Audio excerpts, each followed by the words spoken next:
Well, my name is Brinsley McNamara, and welcome to the Weird Ireland podcast. Ireland's not short of a lot of things: bars, rain, fields, and that. However, as ever present as these things, but more hidden, is abandoned buildings in Ireland. From 18th century dilapidated country houses all the way down to modern abandoned ghost estates. And whilst most folk avoid these places, there's a thriving community of urbexers or urban explorers in Ireland who adventure in these places. For a load of different reasons, they're drawn to unlived in and falling down places. And here with me to discuss more about it is urbexer, author, adventurer and photographer Rebecca Brownlee of Abandoned NI and her co-urbexers Julie and Ines of Lobas.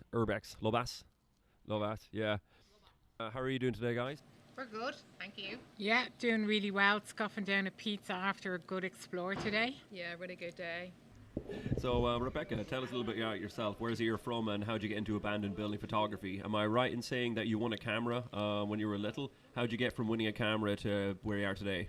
How long have we got to tell this story? How fast can you say it? Yeah, I won my first camera on a TV game show back in the early 90s. Shouldn't say that, giving my age away. But Patrick Keelty was the host of the show. And the question was to do with Brookside, and imagine I knew the answer. I think it's because when I phoned, they told me the answer before the question came up. So it was like a cheat, but that was when I won my first camera, and it took me to where I am today. Class. I'll make it known, by the way, we're actually recording this podcast in a bar, and we're all drinking pints and eating pizza. So this is going to be a pretty casual one, but we're having a good time, eh? Yeah. Yep. Pizza's amazing. You were into paranormal exploring before urbexing? Was that the case? That's where it all started, yeah. I was part of a paranormal group. I was the team location finder and photographer. And it brought me to places like Carndy House, which was the first amazing house that I ever found. But it looked like it was more from America and not that you get in Ireland. So then it was more about finding the history of the house and taking the photos and bringing that all together. And then I left the paranormal and then started the page Abandoned NI. And did you ever have any trepidation with going into abandoned buildings because maybe it's dangerous or maybe it's scary or maybe it's, not looked well upon? No, that's part of the draw to get you in there to see what is it like. Is it going to be amazing or is it going to be like dilapidated? So you want to see what it's like. Ooh. So I'll ask you guys actually of Lobas. We're just moving this pint glass around microphones and pizza and everything. So you guys are involved in the urbexing community too. How long are you guys involved in it? Well, I kind of got into it by watching YouTubers just before lockdown.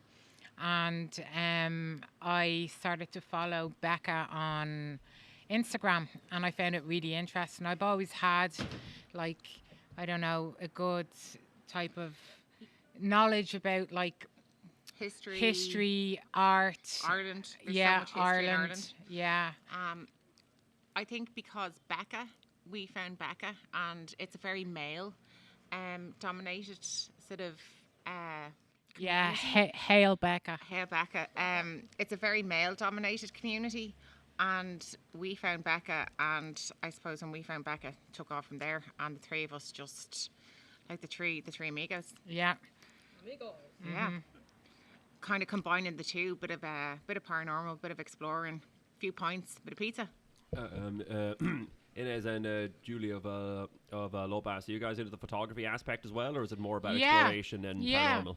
No, love the photography, love the old architecture and just capturing, all old abandoned places that have just gone into disrepair. But also I love the buzz from the paranormal.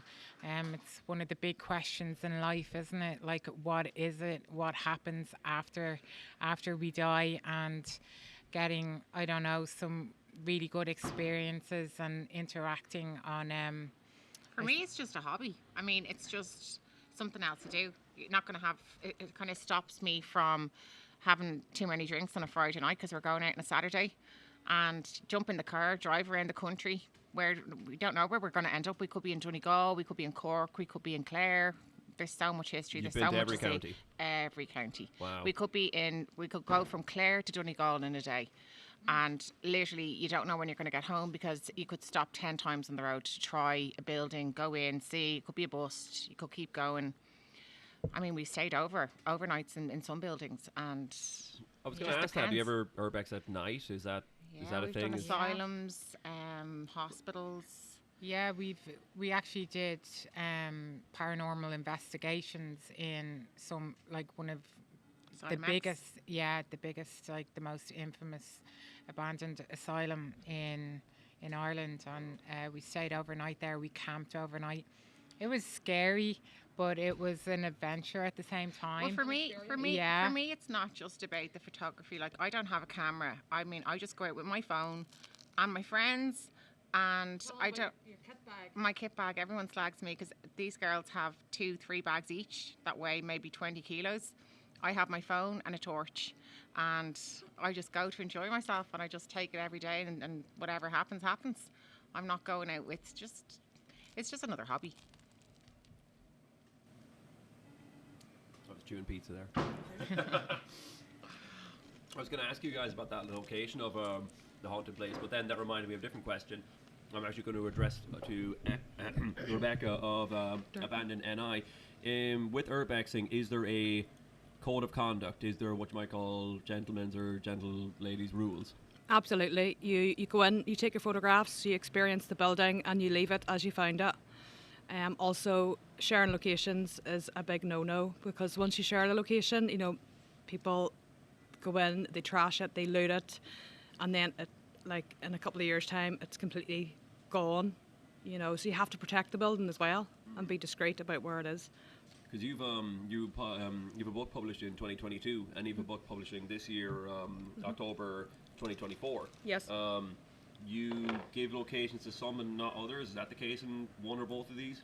Well, if I was going to a location and I had permission to photograph it, I would bring people with me. And yes, of course, they're going to know the location. But I know they'll respect it and not share it. So it's definitely not going to be something that you'll give to anybody. And is there like one thing that's interesting me is there like Urbex or forums, or do you organize groups like Facebook, or what way do you get word around, like in a very close knit community does it like professionally hobby? There is Urbex forums, but I was never part of them. Never used them. I would always just sort of stick to people I know. Does it ever happen that you turn up in a location, interesting location, you got the pin, you turn up there, and there's already other urbexers there doing the exact same thing as you? Has that happened? Has it happened to you? It's only ever happened to me once that I've been in a location and other urbexers have come in. So we've been in photographing and we've heard voices coming in. We'd be like, oh my God, who is this? And then they come in with their cameras and they're like, oh, who are you? But just once that's happened to me. What about you guys? It happened to me on our very first explore. Was in Belvoir, or Beaver, more commonly known in Northern Ireland, where the last iron lung is. Iron lung, the medical device? So it has a wooden iron lung and a metal iron lung left in the building. A wooden iron lung? Wooden iron lung, yeah. And I picked this because my sister wanted to get me out, and she said, look, where do you want to go? I said, okay, this interests me, we'll go and see it. Went at night time in this big, huge hospital, and all of a sudden we hear voices, and I obviously was afraid, and the voices came up to where we were, and lo and behold, my sister knew exactly who they were because she had done a paranormal investigation with one of them was actually with Gary. He's spooky explorer, and Neil from Lost Souls. He does paranormal as well. But we actually picked up pieces of wood because we didn't know what we were going to expect. I had a piece of metal in my hand. Yeah, we were so frightened. And you just laughed. You were like, oh my God, Gary. And I opened the door and I was like, Gary! And we all just went, oh, thank God. So it does happen because, 3 years ago, there wasn't that many people doing this. Yeah. So it actually has become so popular now. So what do you think? What do you think, Julie, explored the popularity of urbexing in Ireland? To be honest with you, I think it's kind of a trend at the moment. All this outdoor exploring, hiking, cold sea swimming. From COVID? Yeah, I think so. Yeah, I did get into it it was actually just before COVID, but started watching it. Ireland has so many treasures. It does. The UK has literally everywhere's been done in the UK. And they're trying to outlaw it now in the UK because places are being trashed, and the respect amongst the community here is really good. Yeah. And there's still loads to be discovered here in Ireland, and we are literally, like, we're inundated with foreign explorers coming to Ireland, trying to take our pins and trying to, explore our locations before we get to them. But Yeah, we don't like Are you that. protective of this? Or? very, very, very protective of Ireland. There's so much left to discover in Ireland, and we have such a diverse history and so many different things because we have a kooky culture. There is history. There's obviously Weird Ireland. It's really interesting, and everyone wants a piece.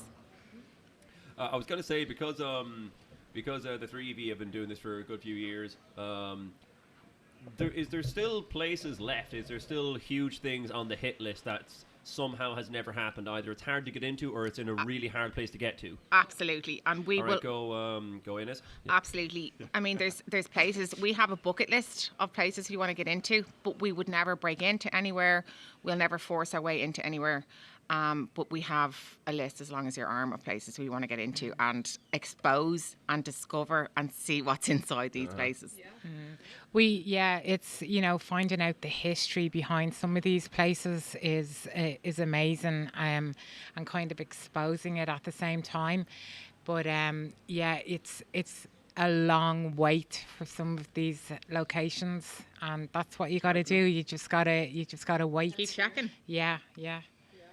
Mad. Let me see here. What else I got here? I can edit out this bit where I'm just kind of rambling right now.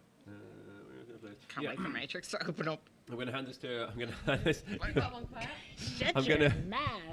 I'll put that. I'll leave that on the cutting room floor. I'll hand the mic to Rebecca now. Rebecca, what is the weirdest experience you've had whilst urbexing, if you can think of one? If not, we can, wait till you can think of one, and then we can cut this come and back edit to back, that. so it seems you can solve it straight away. I don't know. Tell them about the one that we went up to in Meath, and it was dilapidated. Sorry. No worries. Yeah, I'm just aiming. Like this house was unlivable, uninhabitable. Basically, it had no roof, nothing, and missing windows. And Becca opened the door. Actually, the door was ajar, and Becca said, "I smell like gas, like heating," and then next of all we noticed a light on, and I think there was like a person living in just like one room of the house. Listen, we just like spun on our toes and ran, because like you don't know, like if it's a farmer with a shotgun. Was it a squatter, or was it the man who owned the house? No, it was I'd say it was an old person, which is really sad as well. Like, you'd love nothing more to go and buy them, I don't know, like a shop of food and bring it home to them. It has happened to me recently. I was driving past. Well, I wasn't driving, but I was being driven up towards Loughcrew in Meath, and there was a house you'd always see that's an abandoned house. And it was nighttime. We were driving up to Loughcrew, and there was a light on, so it wasn't an abandoned house at all. And I was like, "Oh my God, somebody lives there!" I know. I really wanted to just knock on his door and say, "Can I just come in and look around and just see how you live?" Yeah. No, it's crazy, like what we come across. We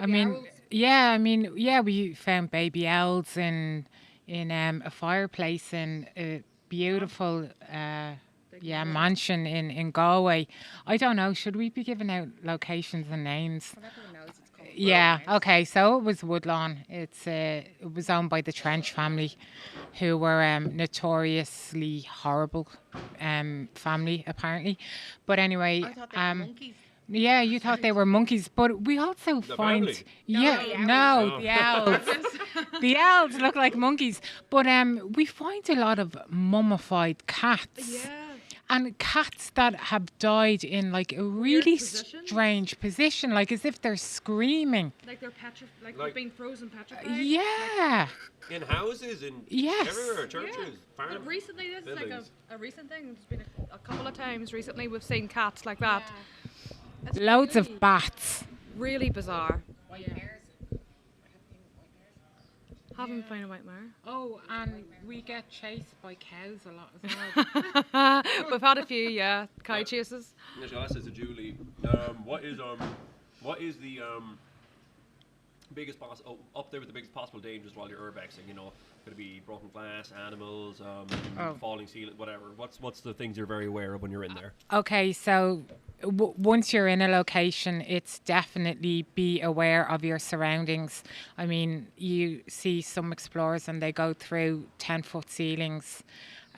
What looks safe isn't safe. As Ines always says, don't go up those stairs. There's only broken legs up there.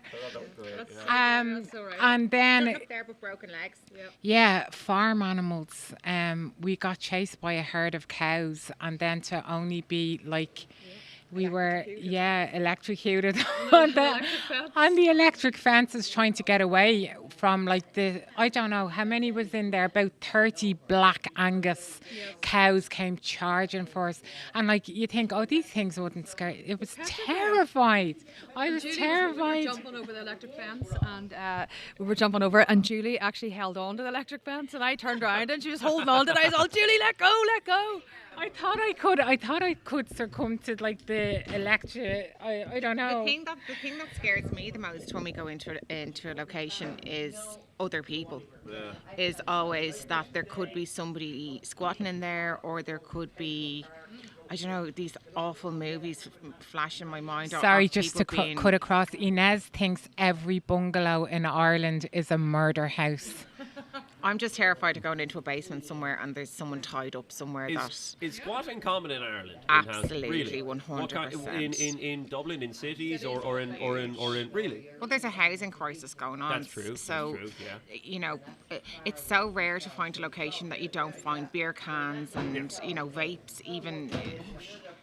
I'll just mention this. I totally forgot about this. There's a school outside Mullingar. We would have been not that far away from it today, and an old primary school. It's got that old, classic shape. Yeah. And me and a friend of mine went inside of it a few years ago, and it's full of furniture. It looks like somebody owns it and just stores furniture in there. And we came upon like a load of newspaper that clearly somebody had slept in at one point, and some cans. Fair enough, it's common, But then we picked up the newspaper, and it was that day's newspaper. Oh, God. Yeah. That's really on scary. your toes. Like, that is really Go. scary. And And we that were just, happens. and we were just, come on, let's just go, let's just get out of here. Not that we're scared, we're just like, we are scared, but I don't want to bother the guy either. Since then, me and my pal have actually seen the guy. He walks in and out of town from there's a greenway out towards that way.